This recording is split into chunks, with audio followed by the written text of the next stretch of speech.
Well, folks, the tribulation shaking has begun. We're seeing on the news broadcasts, and some people are facing it right now, the flooding, the fires, the earthquakes.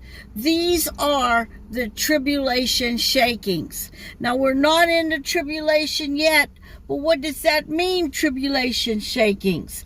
That means we're this close to the rapture and this close to the tribulation. And God is going to rock and roll the earth. And the shaking is beginning before the tribulation has even begun. And that's to make each and every one aware that Jesus is coming and the end is this close. Folks, are you ready? Are you ready to find Christ, or are you going to be left behind? I remember when I was a girl, my parents would talk at the kitchen table, and they spoke of the Israel and Jerusalem and everything that was taking place in the Middle East, but there was no evidence of it. This was over 50 years ago. And nothing like this was on the news or the TV set. You never heard of the Middle East spoken up.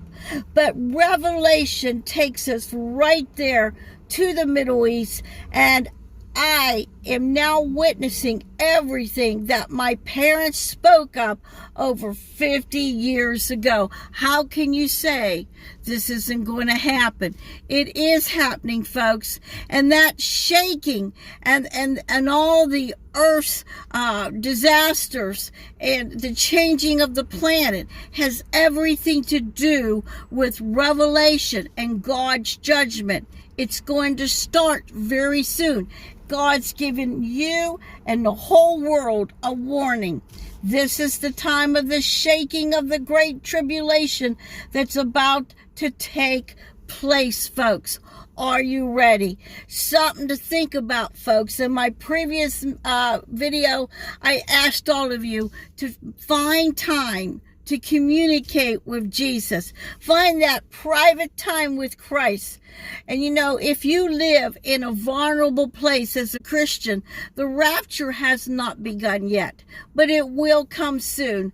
Find a safer place to be, because the shaking has begun. God bless. Something to think about.